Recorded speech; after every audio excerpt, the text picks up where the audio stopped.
there, welcome to the Uplift. I'm Tony DeCopa. We got a great show for you, a great cast of characters as well. Among them, a middle schooler who took a young boy under his wing at a skate park, forging a very special friendship. Also, a teen who fled Ukraine with nothing but the clothes on his back and his keyboard. Now he is fulfilling his musical dreams in these United States. And an 11-year-old boy who took up an interesting hobby, hoping to make his own town safer for others.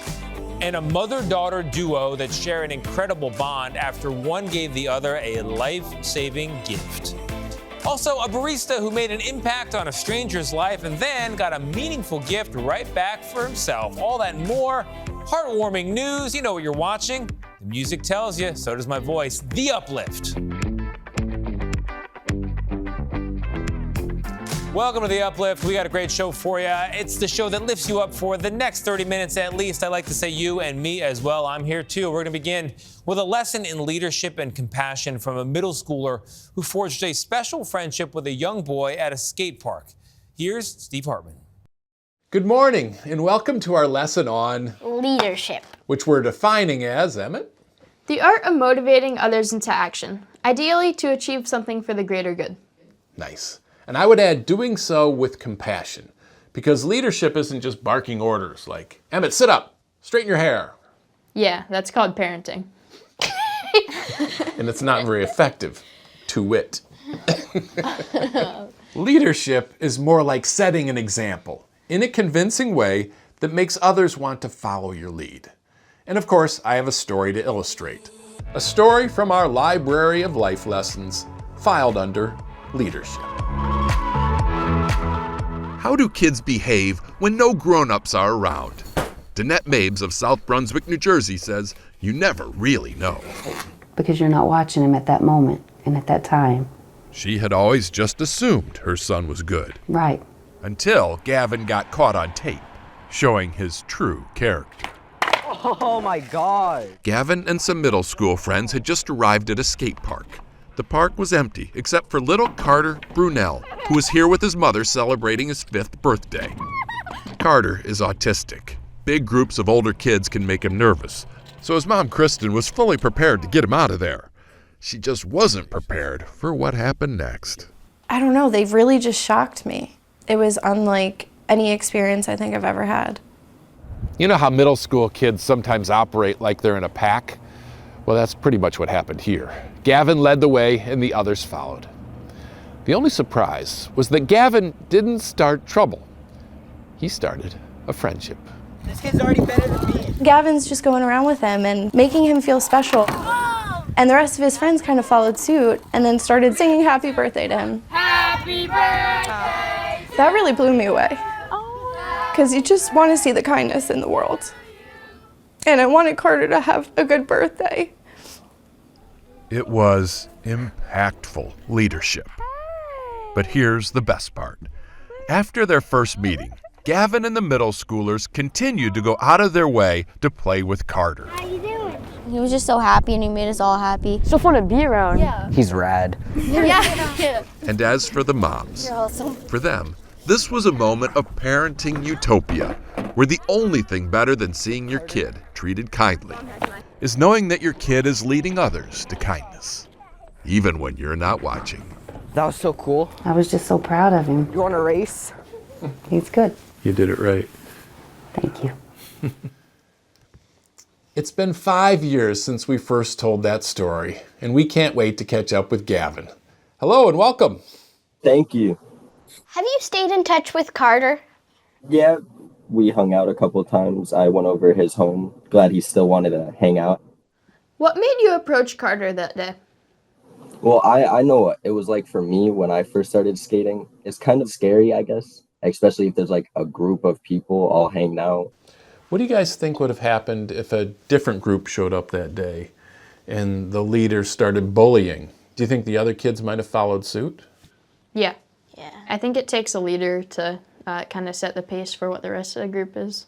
I'm glad it was us. Glad we were able to make that day for him. We are too. Well, Gavin, thank you so much for talking with us. I really appreciate it. Yeah, no, thank you. It was really nice talking to you guys too. Bye, Gavin. You know, sometimes I think we make the false assumption that leaders have to be assertive and outgoing. But at least when it comes to kindness, all you have to do is step to the front of the crowd and do the right thing. We'll see you next time. Until then, stay kind.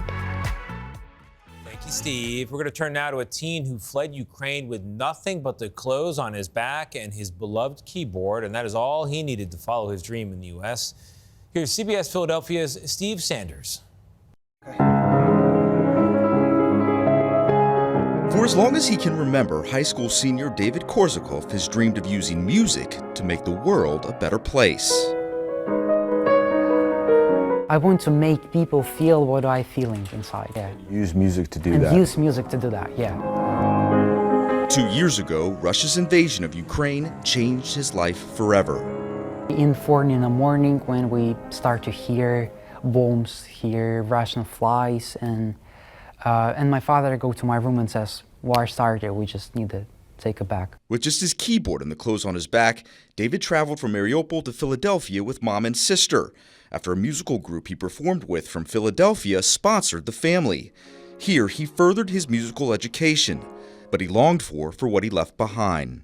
When I start to think to my friends who die in Ukraine, and I watch all these friends who are right here with me, I think that God gave me something. While he's made new friends, his best friend is still fighting in the war. My father in Ukraine, he's a military chaplain. What does he mean to you? He's my best friend. He's my number one. I speak with him every day. This fall, he will be attending the Berklee College of Music in Boston. What does it mean to you to get into your dream school? I mean, that's mean a lot. That's a lot of hard work. Maybe most important, my family, my parents be proud of me. His dream now a reality, and a chance to use his music to make the world a better place. Really important, what do you do in your life? What do you do for people? Josh Sanders, CBS News, Philadelphia.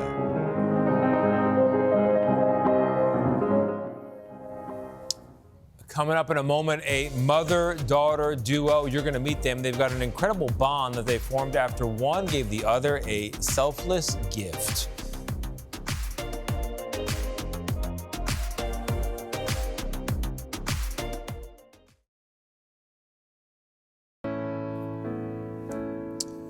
Coming off of Mother's Day, we want to introduce you to a mother-daughter duo with an incredible bond. Here's Caitlin O'Kane with their story.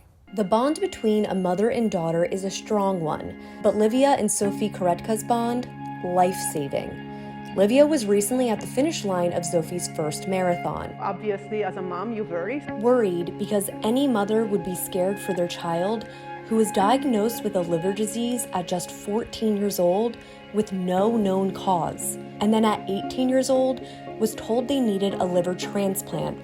When we found out that there is nothing they can do about it to make it better or to stop the progression of her liver disease, that was probably the hardest when we found it out. Instead of losing hope, they found a match. So much more hopeful to have a live donor. That live donor? Especially that donor being my mom. Yes, Livia. That was our Christmas present, I would say, the biggest present. From that day on, their already strong bond was strengthened by the selfless gift. After a successful surgery at Cleveland Clinic, the mother-daughter duo recovered side by side. You want to be strong for your daughter. I think she wanted to be strong for me. So even if we had some pain, we were just dealing with it and doing it together. That life-changing Christmas gift, allowing them to spend Mother's Day together. She gave me a second opportunity to live and saved my life. And I'm, forever grateful. I love her so much. She's a great mother. I would do it over and over again. She gave her daughter the gift of life, twice.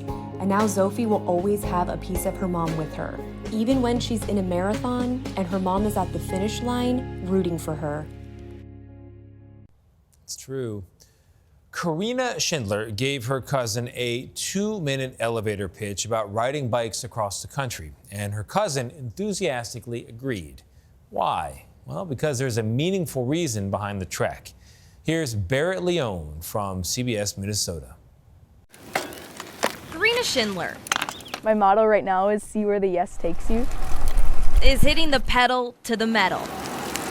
You know, it was gonna be a boring summer anyway, so might as well just find something to fill the days. She's training for a 1,600-mile bike ride from Minnesota to Maine. And we'll end up at the Atlantic Ocean where the lobster rolls are and the beer is waiting for us and some family as well. She's not doing it alone. You know, with fundraising, you always kind of want to shoot for something big. Karina will be biking alongside her cousin, Britta Swanson. And I kind of brought up the idea because I know she's someone who can get equally enthusiastic, and she immediately, after my 2-minute pitch to her, she's like, yeah, absolutely, I'm there.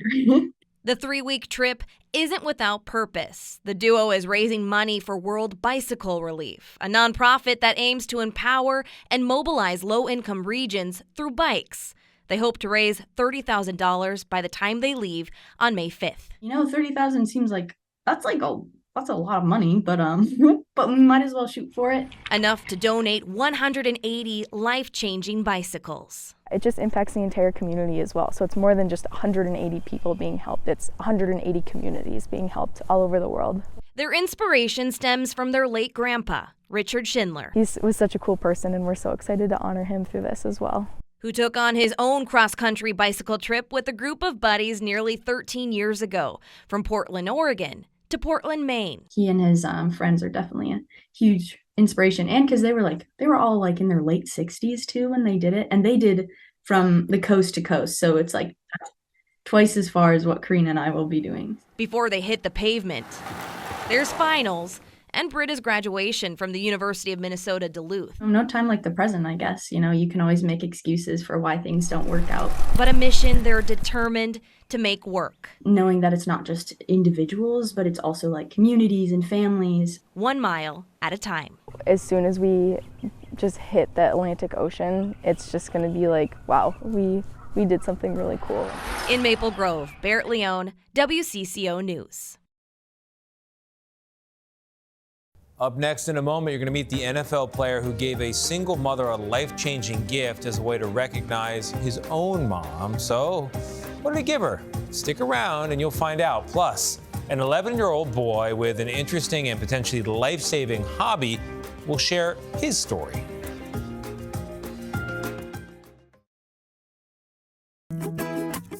Warwick Dunn is a retired NFL player hoping to live out his mom's dream by helping other single parents, and he recently got to do that with a life-changing gift to a single mom. Here's CBS Miami's Terry Hornstein.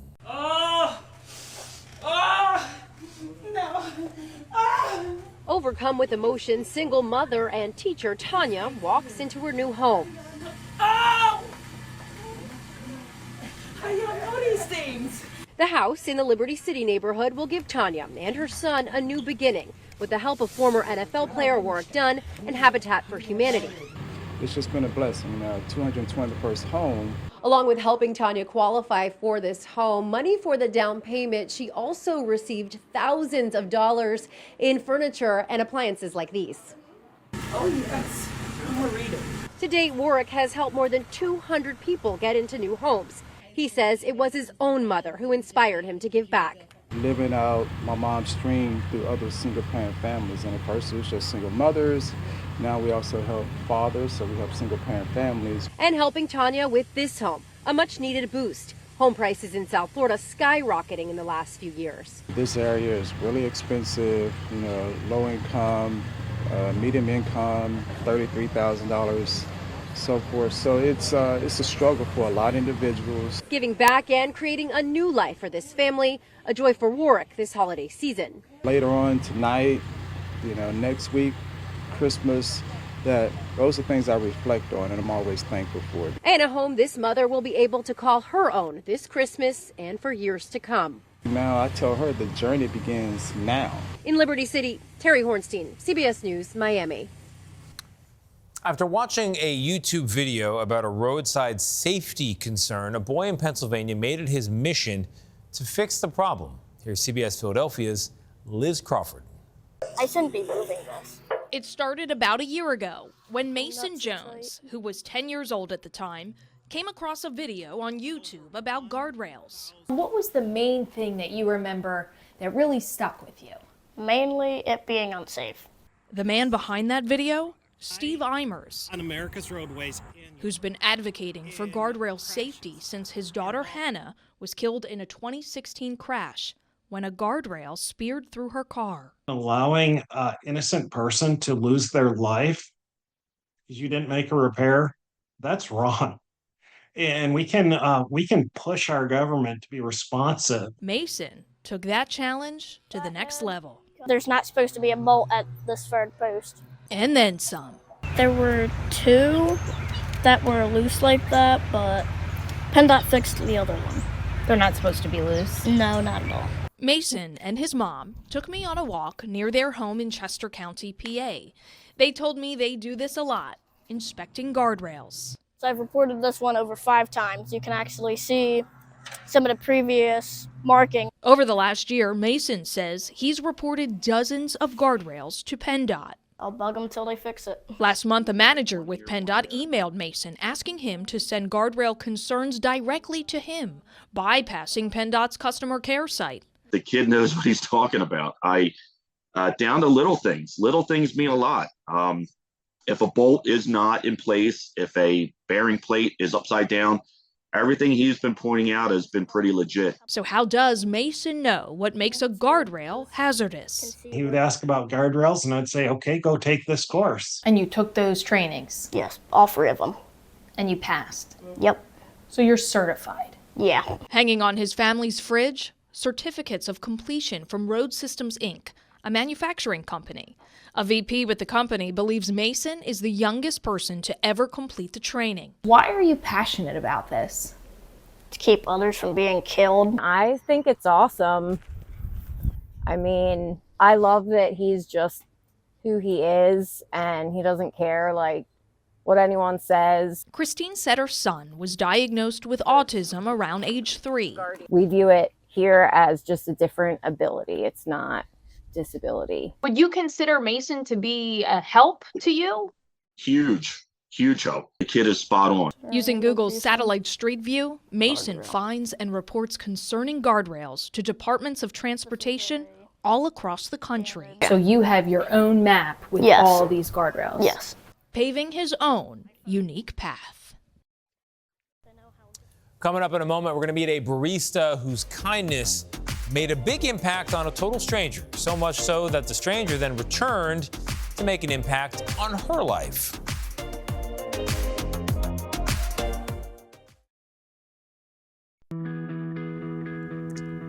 David Begnaud has a new series for CBS Mornings. It's called Dear David, and in it he looks for ordinary people with extraordinary stories. That's how he connected with a barista who received a meaningful gift and found out an even more powerful way to use it. Okay, TikTok, I need your help. I'm hoping that this person is on. Courtney Crawford is a Starbucks barista in Little Rock, Arkansas. She says she was working an early morning shift last month when a customer came in who appeared to be struggling. It was a rough morning. So Courtney did her best to put a smile on the customer's face. Then, about 10 minutes later, she came in and she gave my manager a note and asked her to hand it to me. And so I was like, okay. It says, I travel a lot for work. That usually means late nights and very early mornings. You were the first face I saw this morning and you really brightened my day. I'm sure you are exhausted because life, right? That's all of us. But you deserve to know you made a difference in someone's day-to-day just by being kind. the customer signed the note, sincerely, the groggy woman at 5 a.m. And she left Courtney $200. But what she didn't know was how Courtney was going to use that. You see, this weekend will be Courtney's first Mother's Day without her mom, Tammy Lee, who died last June after battling cancer. And this is where the story really got me. Watch. I decided that I was going to buy the urn that I have been looking at and bring my mom home for Mother's Day, and I had no idea how I was going to afford it. But the $200 you put in that note today allows me to spend Mother's Day with my mom, and I appreciate you so much for that. Told you. Oh, wow. So here's the deal. We found Courtney. She told me she works 3 jobs to make ends meet, didn't have the cash to buy the urn, which was around $200, the same amount that generous person gifted her. Here's what Courtney thinks about that stranger. If she ever has a day where she thinks she doesn't matter or she thinks that she doesn't have an impact on the world, I would love to be the reminder that says, yes, you do. And you will never stop having an impact on the world, because I will be able to look at my mantle every day and smile because my mom's looking at me.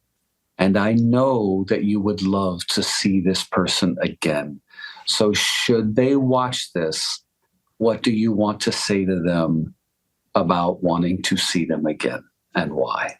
If you're in Little Rock, if you can make it back to Little Rock, if you are somewhere in the world and you want to be acknowledged and be found, I want to find you. I want to be able to hug you. I want to be able to show you that your small moment of kindness created a ripple effect of beauty. And I need to thank you personally for that. And so here's how you can help. If you know the person who gave Courtney that gift, or if it's you, email me, dearddavid@cbsnews.com. Hit me up on social media. Courtney would love to reunite with you. He's not kidding around. Drop him a line. That is our show. I hope it brightened your day. I hope it lifted you up. If for some reason it didn't, reruns, they remain free. I'm going to go find some good news. Press play again.